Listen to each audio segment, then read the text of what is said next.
Tori Kruse. Welcome to my channel. If you're new, please subscribe and hit that notification bell. Also follow me on social media at Miss Tori Kruse. I really appreciate it.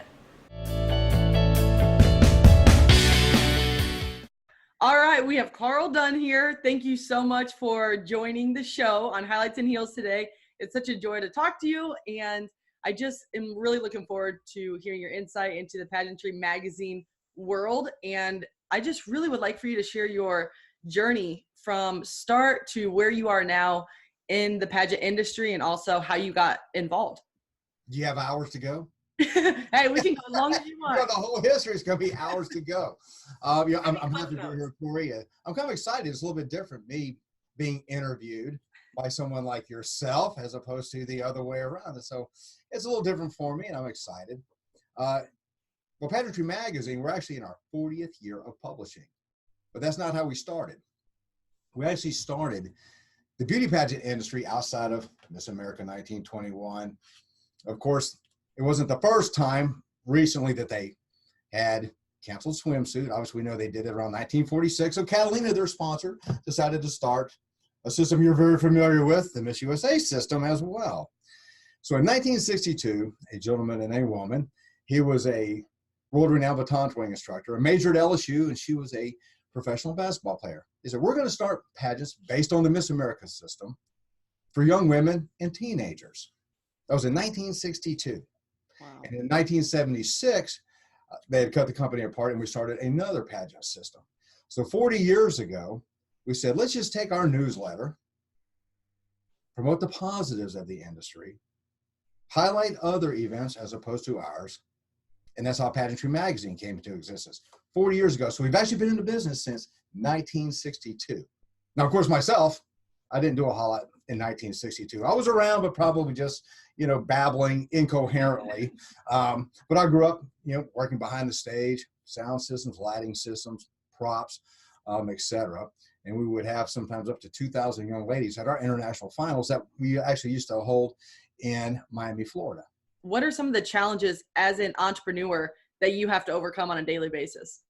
I don't sleep. It's that simple. You have to prioritize anything else. Again, the main part that we do is Pageantry Magazine, and everything comes off of that. Mm-hmm. We have scheduled social media posts that go up one in the morning, one in the evening. Those are scheduled days, sometimes weeks in advance. Obviously, I attend a lot of events nationally.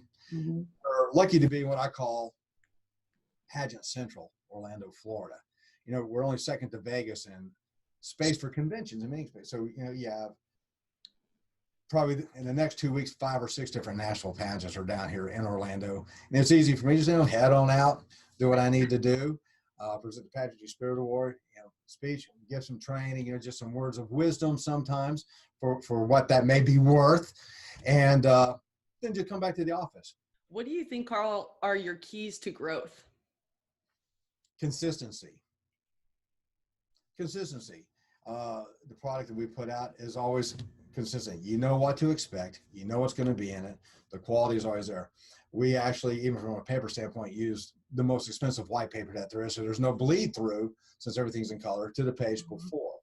But I think going back to longevity, it's just consistency. And all I can do is, give advice. We're here to support the industry. We support the positive notion of it.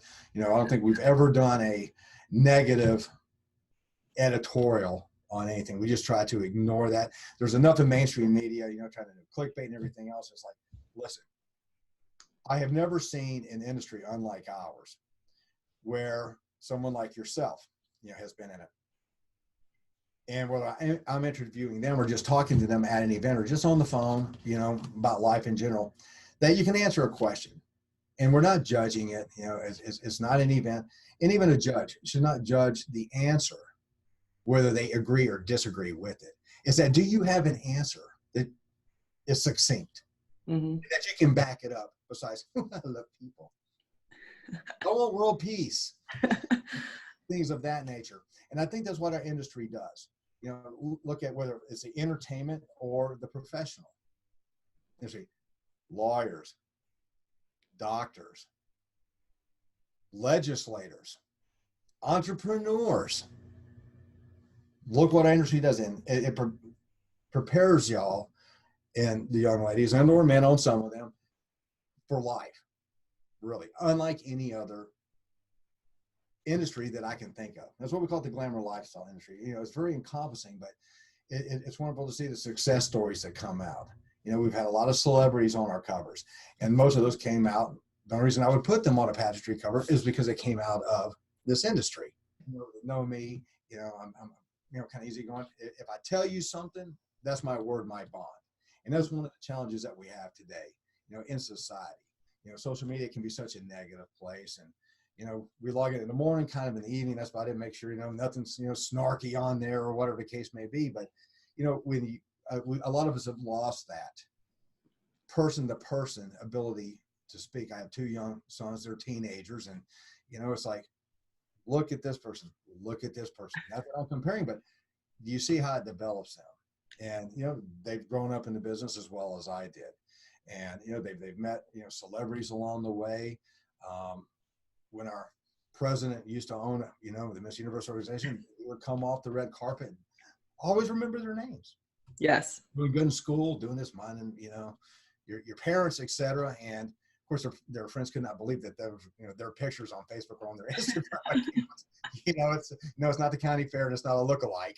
But they also understand that it's they look at people and they see them year after year, you know, as well. And now that they're becoming young men, hopefully, you know, one day they'll follow it in as well. Exactly. So, Carl, what would you recommend if our listeners are wanting to be a writer or in the publishing industry or maybe an editor? How do they approach that? With pageantry or just in general? Just in general. Well, obviously, if you're going to be an editor, you should probably have an English degree because Right. You have to be able to write, you know, how to put together a concise, you know, process, keeping a, you know, stream of consciousness out, you know, so it's easy to follow. That's one of the things that when we're editing here, it's like, here it is.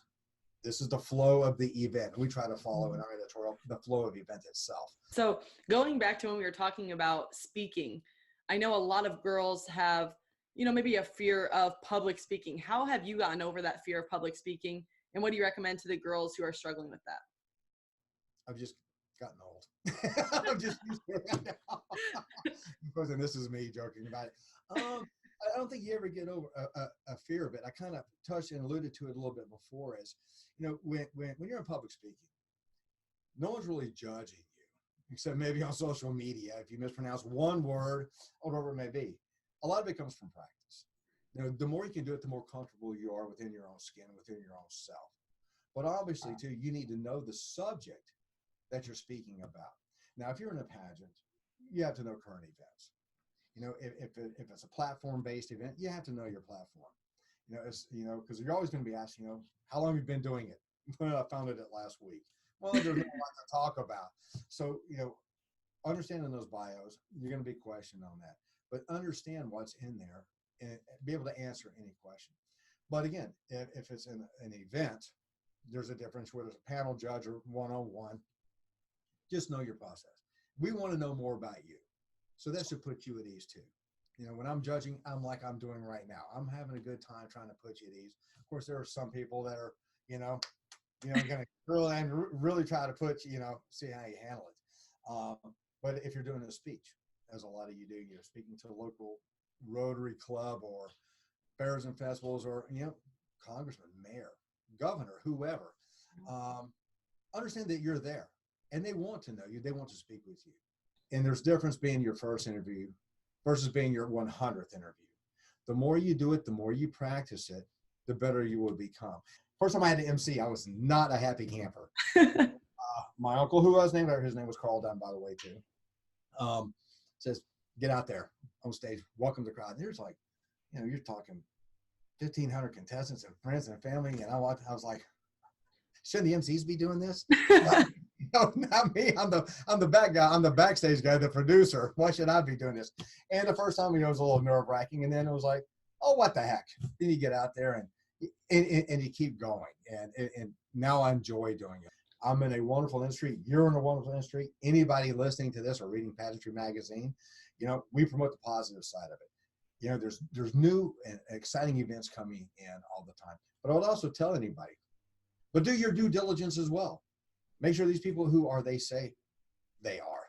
Make sure they do what they say they do. Make sure they give out those prize packages they say they do. And for those of us who really enjoy the glamour lifestyle industry, that's why we came into existence, to promote the positives for you. And these are your stories. So you can find us in print, Pageantry Magazine on the newsstand. Subscribe.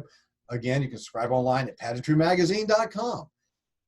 You can find us on social media, Facebook, Pageantry Magazine, Instagram at Pageantry Magazine. You can email our editor at pageantrymag.com at any time. We're here to tell your stories. We're here to promote you and what you do to make this world a better place. It's not just for world peace, it's to make the world a better place. And this is the wonderful thing that you do for us. I'm so happy, Tori, that you asked me to sit in with you this morning. And I can see behind you the crown and banner. I was going to mention it before. And of course, there'll be a lot of new things coming back up. You can check our news line as well as our Facebook, Instagram account for announcements. Some of the things that we kind of talked off record about before that I think will be very exciting for people, especially those who like to video conference as well, or do Facebook Live, where they can actually get a bigger worldwide audience and actually make it profitable for them, because we all enjoy doing it. So again, thank you very much. I appreciate your time this morning, calling me in. I know there's a little time difference, which gave me a little bit of time this morning to get in and do what I always do every morning, check the outer personality, celebrity type pictures, what editorials come in, get those departments set up, and then prepare for you. So I really, it's been a pleasure meeting you and speaking with you face to face. And I hope that you've enjoyed yourself and that your listeners will enjoy, me. Yes, absolutely. There's no doubt they will. And you're just always such an inspiration, like I said, in the light in the pageant industry. So thank you so much, Carl, for your time. It's been a pleasure as always. And I hope to chat soon. Thank you for watching. I hope you enjoyed that episode just as much as I did. Please put your comments below, click subscribe, and hit that notification bell. Also, follow me on social media at Miss Tori Kruse. Until next time, be unstoppable.